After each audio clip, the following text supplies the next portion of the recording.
जय माई की, हर हर महादेव। आज हम लोग 10 महाविद्या में 8वीं विद्या माँ बगलामुखी की थोड़ा चर्चा करने के लिए बात करने के लिए आए हैं। मैं आज आपको एक सौम्य सा तरीका बताना चाहता हूँ जिसमें आप माँ बगलामुखी की बिना दीक्षा की भी पूजा कर सकते हैं और या साधना कर सकते हैं। तो ये कैसे कर सकते हैं? देखिए, पहली बात तो माँ बगलामुखी का प्रकट कैसे हुआ, ये तो आपको पता होगा। अगर नहीं है तो मैं बता देता हूँ। एक बार ब्रह्मा जी ने एक राक्षस को वरदान दे दिया था कि वो जो भी बोलेगा वही होगा। तो उसने ऐसा किया कि सारे देवता, सारे गण, सब के सब उसके सामने नतमस्तक हो गए, क्योंकि जो भी उसको वचन था कि वो जो भी बोल देगा वही होगा।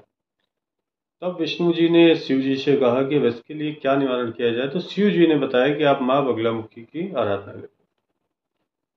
तो शिव जी ने 40,000 वर्षों तक, उस समय के वर्ष बहुत ज़्यादा हुआ करते थे, उस समय आयु बहुत हुआ करती थी, तो जप किया माँ का, ध्यान किया और माँ प्रकट हुई। तो माँ ने फिर उसका, राक्षस का, जिस राक्षस को आप देखते हैं, माँ ने राक्षस की जीवा पकड़ी हुई है। इससे पहले कि वो माँ के लिए कुछ बोल पाता, क्योंकि उसको वरदान था, उससे पहले माँ ने उसकी जीवा को स्तंभन कर दिया। स्तंभन हो जाने से वो बोल ही नहीं सका कुछ कि उसे क्या करना है क्या नहीं करना है। कुल मिला के जो माँ का प्रकट हुआ है, अगर आप माँ की साधना करते हैं तो जितने भी ऐसे लोग हैं जो आपका बुरा सोचते हैं या चाहते हैं या कर रहे हैं, या आप कहीं कोर्ट केस में फंसे हैं, झूठ मूठ के फंसे हैं, आपको ज़बरदस्ती उसमें इनरोल किया गया है, या आप घर में दरिद्रता बहुत ज़्यादा है, तो आपको मैं बता रहा हूँ, अगर आप माँ की साधना करते हैं तो ये सारी की सारी समस्याएं आपकी खत्म हो जाती हैं। इसमें एक भी रुपए का शक नहीं है।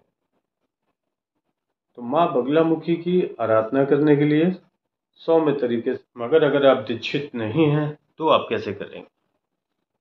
तो बहुत ही आसान सा तरीका है, उस चीज़ को आप पहले जान लीजिए। माँ के गणपति कौन है? हृदय गणपति। अब हृदय गणपति इनका नाम क्यों पड़ा है? ये हल्दी के गणपति।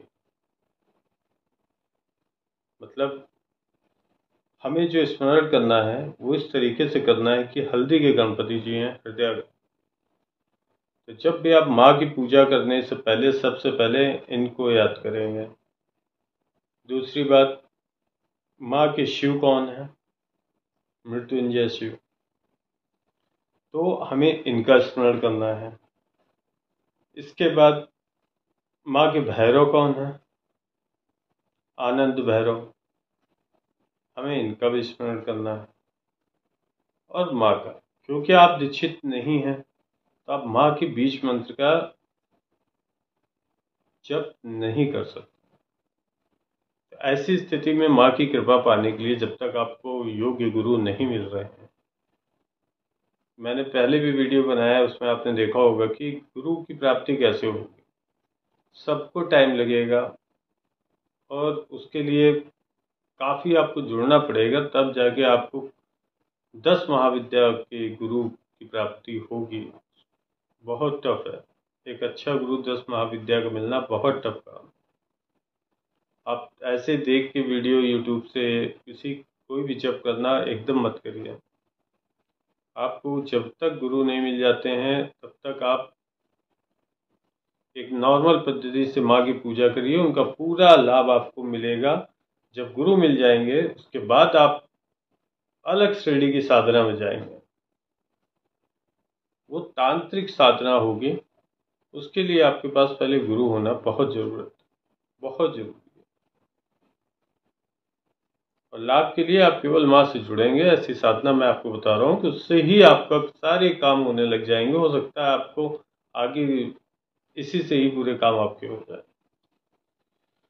तो आपने जब हृदय गणपति जी का और मृत्युंजय शिव जी का और आनंद भैरव महाराज का ध्यान कर लिया, इसके बाद आपको माँ की पूजा स्टार्ट करनी है।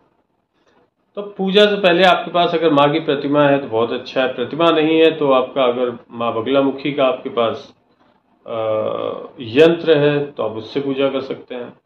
अगर यंत्र भी नहीं है और प्रतिमा भी नहीं है तो आप मन में स्मरण करके आप यहाँ जो भी माता की प्रतिमा है, चाहे दुर्गा माता की हो या किसी भी माता की हो, आप उन पे माँ पीताम्बरा या माँ बगलामुखी का मानसिक स्मरण करके आप उनसे वहाँ से पूजा का स्टार्ट कर सकते हैं। आप पूजा के कुछ नियम जान लीजिए ताकि आपको माँ का तुरंत ही आशीर्वाद मिलना स्टार्ट हो जाए।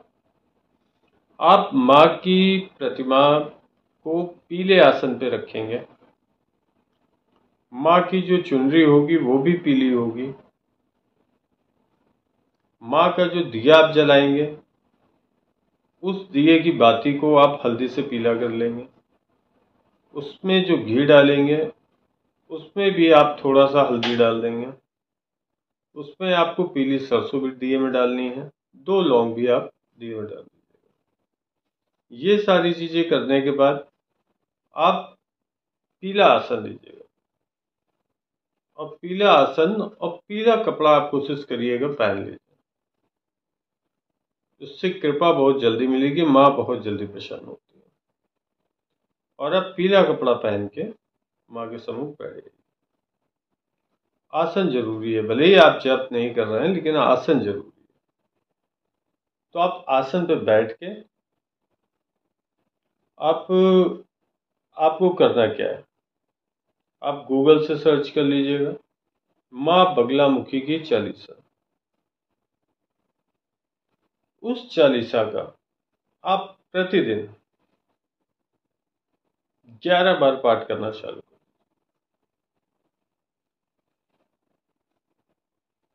प्रतिदिन आपको 11 पाठ करना है। और एक चीज और मैं आपको बता दूं, अगर आपके पास कोई भी यंत्र है घर में, श्री यंत्र हो सकता है या किसी भी माता का अगर कोई भी यंत्र है, तो पूजा प्रारंभ करने से पहले उस यंत्र की बहुत अच्छे से आपको स्नान कराना है। अब वो स्नान आपको कैसे कराना है, अगर आपके घर में गंगा जल है तो बहुत अच्छी बात है, नहीं है तो आप नॉर्मल पानी से, आरओ का पानी हो, आप पहले उससे यंत्र को स्नान करा दीजिए। यंत्र को स्नान कराने के बाद अगर आपके पास शहद है तो थोड़ा सा शहद यंत्र पे लगाइए। शहद लगाने के बाद अगर आपके पास देसी घी होगा, देसी घी थोड़ा सा लगाइए।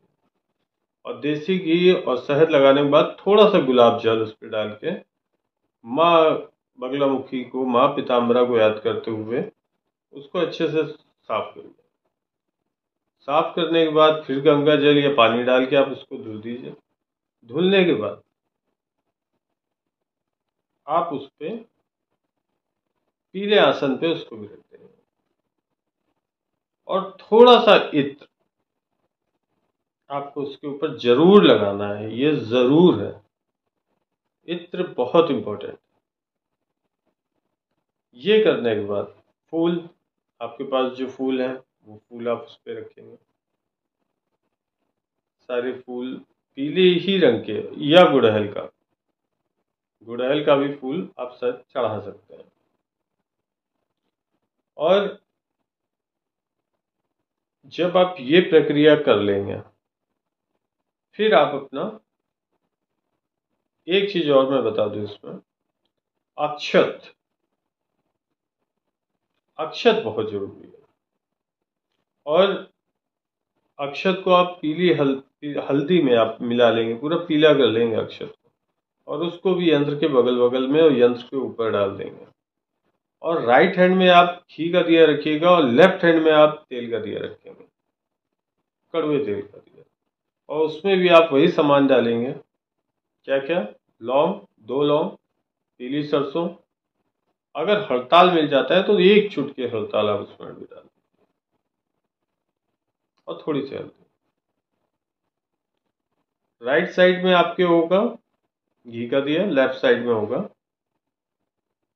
कड़वे तेल का दिया या सरसों का तेल जिसको कहते हैं। इसको आप जला के आप बैठ जाइए और बैठ के आप माँ बगलामुखी की चालीसा का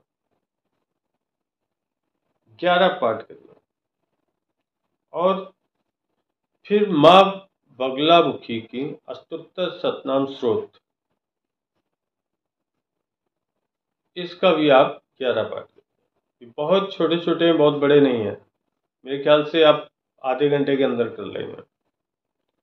और अगर इसको आप किसी चीज के लिए करना चाहते हैं कि मेरा ये काम हो जाए माँ, तो आप पूजा को स्टार्ट करते समय, जब स्टार्ट करेंगे, आप माँ का स्नान करा देंगे, सब कुछ करने के बाद जब आप हृदय गणपति को याद कर लेंगे, सब कुछ सबका स्मरण करने के बाद आपको संकल्प जरूर लेना है।